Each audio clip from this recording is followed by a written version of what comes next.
Vamos então para a criação da mulher. Quando a mulher é criada, Deus disse que o homem precisava de alguém que o ajudasse e completasse.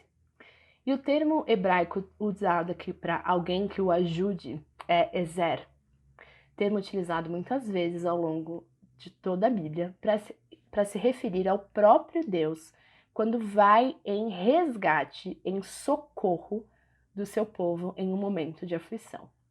No português, a gente interpreta esse termo, às vezes, como auxiliar, e isso nos remete a ser subordinado a alguém, que ajuda alguém com coisas que são secundárias.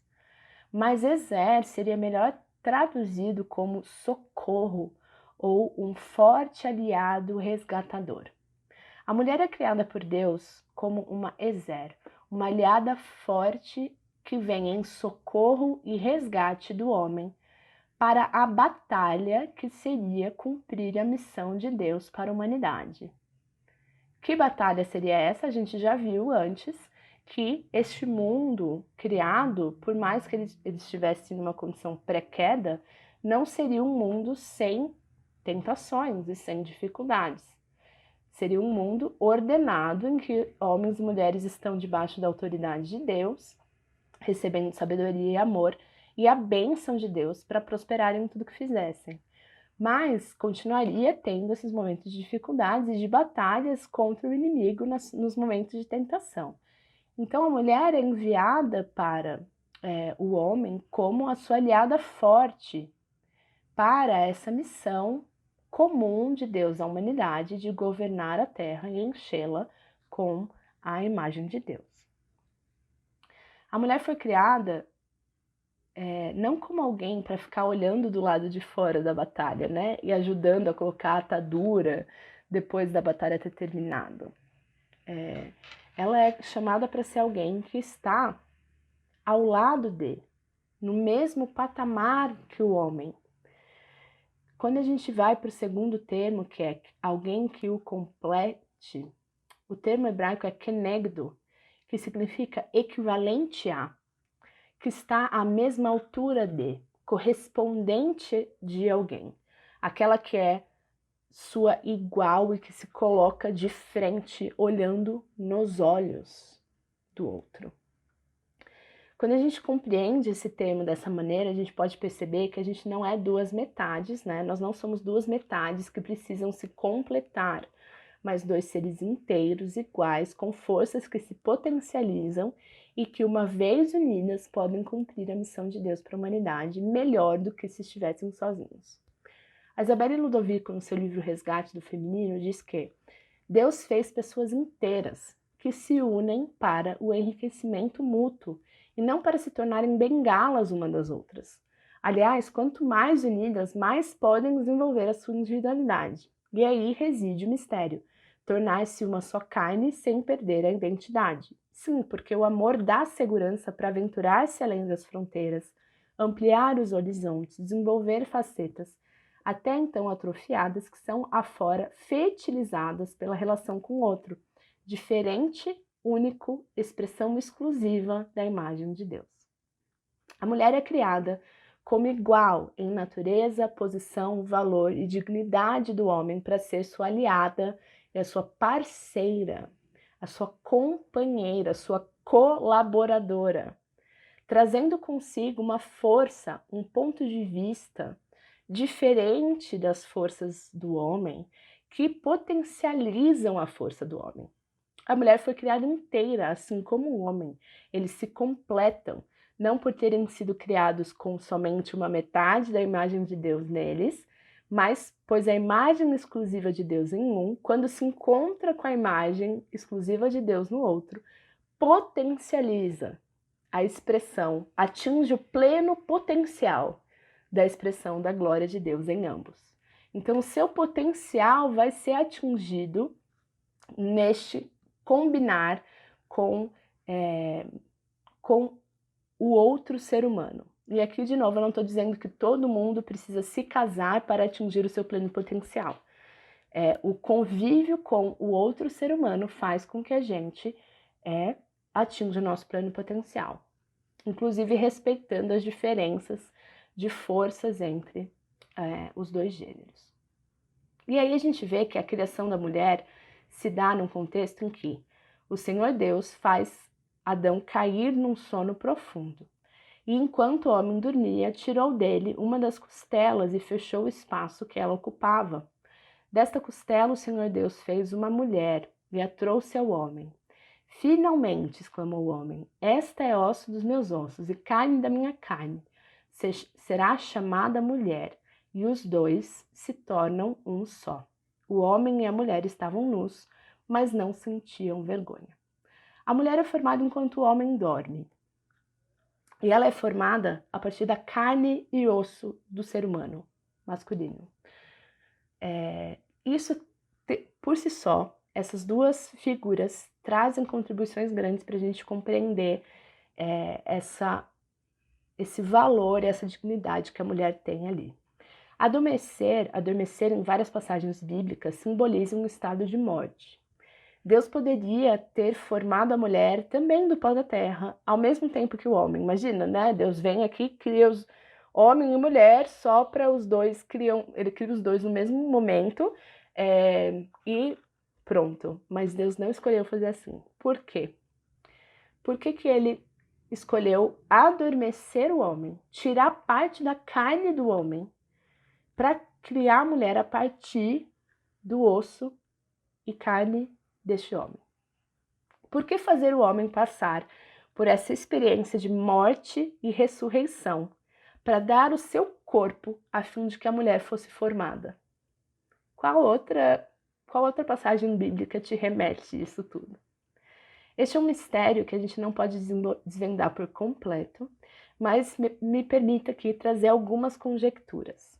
Primeiro, eu creio que Deus queria criá-los a partir de uma só carne, para mostrar que eles compartilham da mesma natureza, essência e missão, que eles são um só. Segundo, Deus queria ter um tempo a sós com cada um, assim, né? Eu imagino que depois de ter criado Eva, né, a mulher, Deus teve um tempinho ali a sós com ela antes dele acordar Adão de novo, mas isso é só uma conjectura minha. E terceiro, já antecipando um pouco o final da história, a relação do homem e da mulher é uma das simbologias bíblicas mais especiais que apontam para o relacionamento de Cristo com a sua noiva, que é a igreja. A igreja é formada à imagem de Cristo a partir da sua morte e ressurreição, assim como a mulher é criada do homem a partir da sua morte entre aspas, e ressurreição. A igreja é corpo de Cristo, assim como a mulher é carne e osso do homem. A mulher, sendo carne e osso do homem, é da mesma natureza e essência que ele. É a sua igual, a sua equivalente. De Ish, que é o hebraico para homem, Deus fez uma Ishá, que é a sua versão feminina. A gente já viu, né? A gente já viu que Deus criou o ser humano e deu o nome de ambos de Adão, de humanidade. Então, Ish é Adão macho, homem macho, e Ishá seria humano fêmea, né? Vale ressaltar que nesse momento, diferente de quando o homem nomeia os animais, ele não dá um nome à sua mulher. Quando ele fala esta será a mulher, ele não está dando um nome próprio para ela. Ele está expressando a semelhança que ela tem com ele. Ele está dizendo, essa sim é como eu, só que diferente. Essa é parte de mim, mas é completamente diferente de mim. De um ser humano, Deus cria dois exemplares com a mesma natureza, mas ao mesmo tempo diferentes, para que depois se tornem um novamente, a fim de cumprir o propósito de Deus para a humanidade, que não é só a procriação, mas também o governo da terra. Ambos, né? É formar famílias e governar a terra.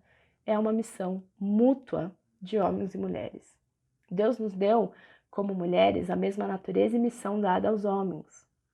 Fomos criadas para ser aliadas fortes na missão da humanidade de governar e encher a terra com a glória de Deus. Se compartilhamos a mesma natureza e missão com o homem, então quais são as nossas diferenças, né? A gente já viu alguns dos aspectos das forças masculinas e agora eu quero trazer um pouco mais dos aspectos das forças femininas. É só olhar para um corpo feminino e ver uma mulher falando e agindo para perceber que existem sim diferenças entre o exemplar macho e o exemplar fêmea da humanidade. Tornar-se uma só carne representa a formação de uma aliança de união em todas as dimensões do ser humano. Mas unidade é diferente de uniformidade, né? Homem e mulher homens e mulheres não são idênticos, cada um tem a sua singularidade e diferenças, mas são equivalentes diante de Deus em valor, dignidade e propósito. A união entre homem e mulher foi criada para ser como uma união da Trindade, em que todos têm a mesma natureza, o mesmo valor, a mesma dignidade, mas estão expressos em estados diferentes, né? Cada um se manifesta de uma forma diferente e tem uma forma de atuar diferente um do outro. A união bíblica não é uma dissolução das diferenças, mas a inclusão das diferenças em amor pelo próximo e pelo Criador. Para a gente identificar as forças femininas, nós vamos para Gênesis 3, pré-queda, porque a gente entende ali que também a gente pode perceber algumas nuances que a gente vai encontrar também ao longo de toda a narrativa bíblica, mostrando o valor e a força, a contribuição que a mulher tinha ali já, pré-queda, e que continua tendo mesmo em um mundo distorcido pelo pecado, quando esta resolve utilizar esse seu poder de forma sábia. Então vamos lá, Gênesis 3, se você quiser abrir comigo, um pouco antes da queda da humanidade, a gente vê a mulher e o homem exercendo ali em conjunto a missão de Deus de governar a terra juntos, cultivar o jardim, quando de repente a serpente começa a conversar com a mulher. Por que ela começa a conversar com a mulher e não com o homem? Por mais que algumas pessoas achem que a culpa é toda de Eva, Adão estava bem ali ao lado, tá? Na passagem de Gênesis 3, a gente lê que Adão estava com Eva no momento da tentação, ao lado dela e, de certa forma, consentindo com ela, pelo simples ato da sua omissão. Mas será que existia algo inerente à mulher que a serpente estava querendo se aproveitar? Algumas pessoas levantam a hipótese de que a serpente estava querendo se aproveitar da fragilidade e da posição de subalterna do homem. Essas pessoas dizem que o pecado foi introduzido ao mundo, pois a mulher não consultou o seu líder antes de tomar o fruto da árvore e decidiu tomar o fruto sem pedir permissão para o homem. Mas eu gostaria de trazer uma outra possibilidade. E se a serpente queria se aproveitar do fato de que à mulher foram dadas forças relacionadas a uma propensão maior à sensibilidade diferenciada, à beleza, ao prazer e à sabedoria? E se a serpente soubesse que, se ela convencesse Eva, convenceria também Adão, pois ela era sua conselheira sábia? E se a serpente soubesse que, se teria alguém que iria notar que o fruto da árvore era belo e parecia apetitoso, seria a mulher. Estudos recentes da neurociência que tentam ver fisicamente, biologicamente, as diferenças hormonais e psíquicas entre homens e mulheres, revela que as mulheres têm uma percepção mais aguçada para sabores, para notas, para cores. A mulher tem uma sensibilidade ao belo e ao prazeroso. E a mulher também, ela tem uma sensibilidade maior e uma responsabilidade de ocupar um lugar de sabedoria. Quando a gente vê em Provérbios, não é à toa que a sabedoria é retratada como uma mulher. E não é à toa que em Provérbios os conselhos ali são sempre para o homem se afastar da mulher que não é sábia, porque a mulher não sábia, ela influencia o seu marido, ela influencia os homens. Nós temos um chamado como seres humanos, né, como representantes em forma feminina, de ocuparmos um lugar de sabedoria no todo do cosmos. E a serpente tenta a mulher justamente naquilo que ela tem de mais forte que o homem, que é essa sensibilidade ao belo e essa propensão à sabedoria, a ser a conselheira sábia. Ao conversar com a serpente, não captura a atenção da mulher somente, a serpente não captura a atenção da mulher somente através dos seus argumentos, mas com a beleza do fruto da árvore, do conhecimento do mal e a possibilidade de se tornar ainda mais sábia, e aí, entrando a queda, não precisando mais da palavra de Deus como fonte de sabedoria para viver. E aí, num contexto pós-queda, a gente pode encontrar mais duas forças femininas que ainda estão em Gênesis 3, que são a de dar luz e de ser casa. As mulheres são incubadoras de pessoas e ideias. A mulher exerce o poder criativo de dar luz e de ser casa, de gestar, de nutrir, de acolher e no devido tempo dar luz. E elas contam com a força masculina de dar iniciativa, forma e função para que essas pessoas e ideias se desenvolvam. Enquanto a força masculina está ligada à funcionalidade, ao concreto, às percepções sensoriais, físicas da realidade, a força feminina está ligada à sensibilidade, ao intuitivo, ao subjetivo, às nuances que a mulher percebe dos ambientes que o homem não percebe. Enquanto o masculino tende a desenvolver algo para alguém, o feminino tende a desenvolver alguém para algo. Enquanto as forças masculinas estão voltadas para fora, as femininas estão voltadas para o interior. A força feminina está na relação com o outro, na sua receptividade, na sua hospitalidade, na sua predisposição de se fazer ser habitada e de se fazer casa, inspirando beleza, trazendo prazer e sabedoria para que o outro atinja o seu pleno florescimento. A mulher tem a força de dar à luz, de dar vida à humanidade. Então, a contribuição única da ser humana feminina é ajudar, auxiliar, nutrir, encorajar, aconselhar o outro ao seu pleno florescimento. Como que a mulher faz isso?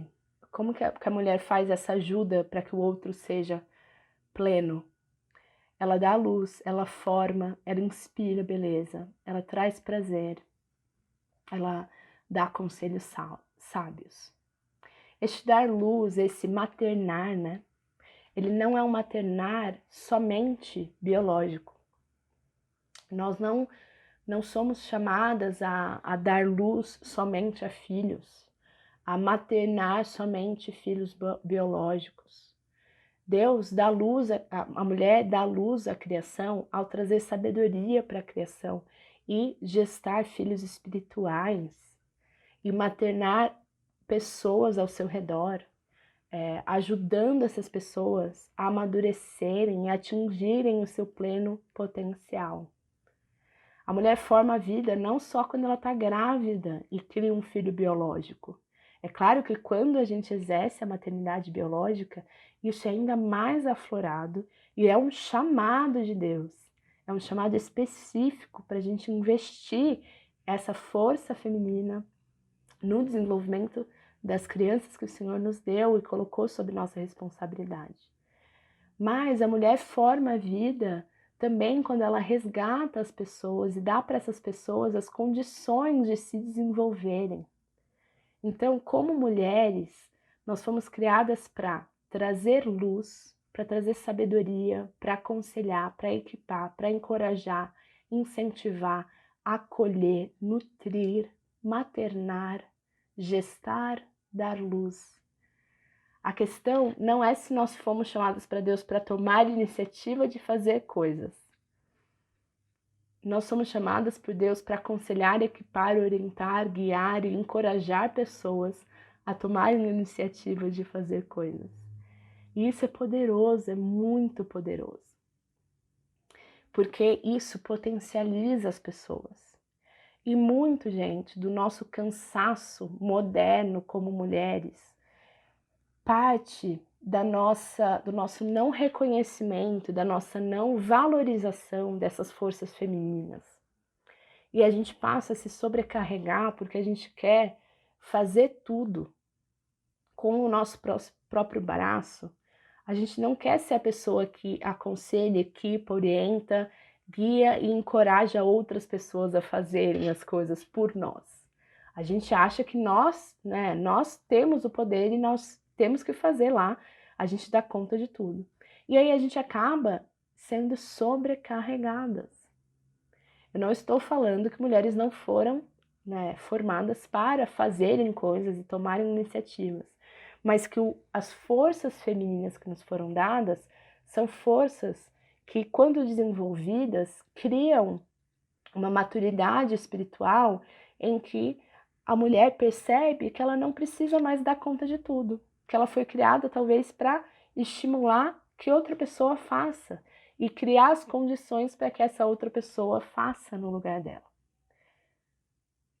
Então, quando a gente lê, e a gente vai ter um capítulo só sobre as virtudes, o desenvolvimento desse caráter e das possibilidades de expressão, dessa mulher virtuosa, mas quando a gente lê Provérbios 31, 10 e 12, a gente vê uma mulher que o marido tem plena confiança nela e ela lhe enriquece a vida grandemente. Ela lhe faz bem e não mal todos os dias da sua vida. Ela é cheia de energia, forte e trabalhadora. Ela certifica-se de que seus negócios sejam lucrativos. A sua lâmpada permanece acesa à noite. Ela estende a mão para ajudar os pobres e abre os braços para os necessitados. Ela veste-se de força e dignidade e ri sem medo do futuro. Quando ela fala, suas palavras são sábias. Quando dá instruções, demonstra bondade. E Provérbios 31 termina falando que essa mulher virtuosa, essa mulher sábia, ela é mais preciosa do que rubis.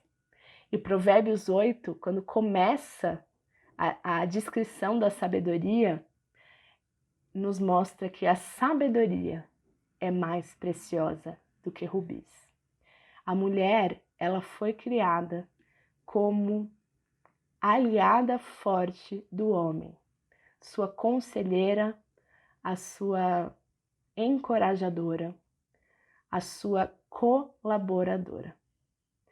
E nós somos chamadas a desenvolvermos essas forças, a olhar para o fato de nós termos sido criadas dentro desse gênero e perceber que a gente tem essa missão de trazer valor novamente para essas forças femininas que foram, sim, subjugadas pelas forças masculinas da realização, do progresso, do desenvolver, do guardar, de desenvolver coisas, apesar das pessoas.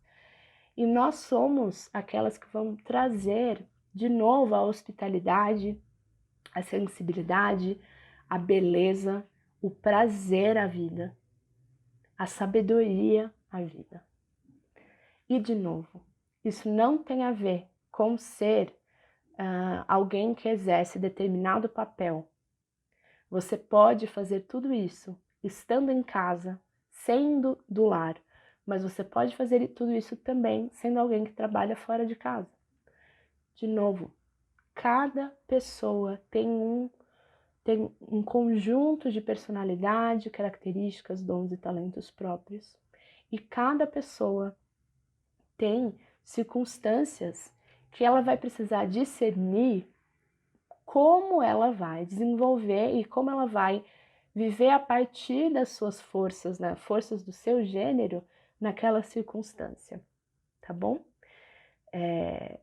Foi um prazer essa semana, espero que tenha ficado claro, por mais que seja teórico e seja um pouquinho fora, do que a gente costuma abordar como diferenças entre homens e mulheres.